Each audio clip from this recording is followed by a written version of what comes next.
Let's talk Mets really quickly. JT Realmuto is reportedly looking for a contract in the $200 million range. Good luck, brother.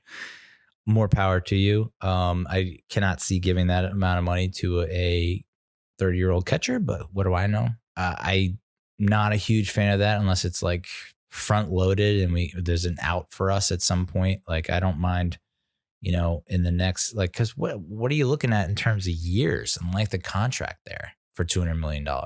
Like, are we going to pay him $20 million a season and over 10 years? Going to pay him 30 over 15? I mean, over like 7, 6? I just don't see it. And I guess that's because he knows he's like the best. I mean, he's the number one free agent on the market. But that said, he's a fucking catcher, dude.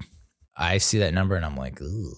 If you do sign him for not 10 years, but 6 years, 7 years. I mean, he's not a catcher all those 6 years. A 36, 37-year-old catcher? I don't know, maybe. But it's, I know Cohen's got pockets that are deep, but I don't see him or us really. It's just like, I'd rather give that money to Bauer and then some. Here are 5 free agents the Mets and Yankees could fight over during the 2020 MLB offseason. This is also from Danny Abriano, SNY. The number 1 ranked free agent by MLB.com, obviously JT Realmuto, who we talked about. Price tag kind of scares me off. Trevor Bauer, who we talked about, is the number 2 ranked free agent. I mean, Jesus Christ, we've been talking about, does Cohen have the potential to land the top 3 free agents ranked?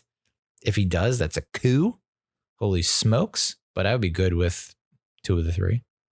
Don't mean to sound greedy, but Trevor Bauer, number 2, I think you gotta give him a nice little, you gotta give him a little icing on the cake with a little reach around and some extra on the side. It's extra sauce on the side. I'm all for backing up the Brinks truck for Trevor Bauer. George Springer is the number 3 ranked free agent. I just witnessed him win a game for the Astros and coming up clutch in the playoffs. And that's all I need to see. I'm having like flashbacks to Carlos Beltran. Got to make Springer happen. Masahiro Tanaka from the Yankees. He's 32 years old. He's had a partial UCL tear in his throwing elbow, but that's been a known issue since mid-2014 and hasn't made him miss significant time, but it still does not make me feel good about him. So yeah, the Yankees want him. You can have him. I don't know that I'm really head over heels for Masahiro Tanaka. Tanaka Tuesday, though. I don't mind that. Taijon Walker. I hope I'm pronouncing that right. Probably not. Taijuan Walker. He's the 14th ranked free agent by MLB.com. Right-hander from the Blue Jays, age 28. Career ERA of 3.84 with a career whip of 1.246 and averages around 8 Ks per 9. I don't hate it. I don't know that he's had a ton of, this is a situation where he's getting into the Zach Wheeler, Jacob deGrom mode where like he's aging like a fine wine. I don't mind kicking the tires on him. And then in terms of the remaining top free agents that the Mets should pursue, of course, you have Stroman is number 7. Liam Hendriks, which we've mentioned in a previous episode, he's the A's closer. He's ranked as the number 9 top free agent.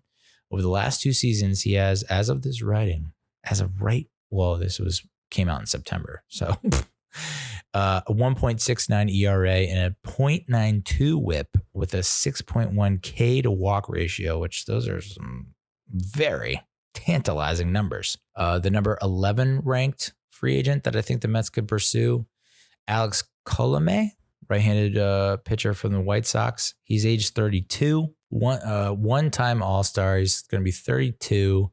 Used to pitch for the Rays. He led the league in saves in 2017 with 47. Not bad. He had 30 saves last year with the White Sox. Nothing to turn your nose up to. With a career whip of 1.177, averages around 8 Ks per 9. Career ERA of less than 3. I don't mind that in our bullpen. Here's one that is interesting. I honestly, out of all the names that I've mentioned, for some reason, I actually like this guy more than some of the pitchers mentioned above him outside of Bauer. So I would place him above Tanaka, above Walker, maybe not Hendricks, maybe Colomé. But this is the guy that I really, I don't know why, but I just like having someone like this in the rotation towards the lower end of the rotation, but just someone that you don't have to worry about that will just show up. The best ability is availability, and this guy's the definition of availability. José Quintana, left-handed pitcher for the Cubs. I think he used to pitch for the White Sox. He's age 32. He has started 30 or more games in 7 of 9 seasons. He has a career ERA of 3.73. I'm not going to lie to you guys. NGL increased. The ERA increased steadily to like around 4.5 since his All-Star season in 2016. He's had there was a stretch of 4 consecutive seasons where he pitched over 200 innings. So he averaged around 6 innings to start, more than 6 innings per start, but now it's closer to 5.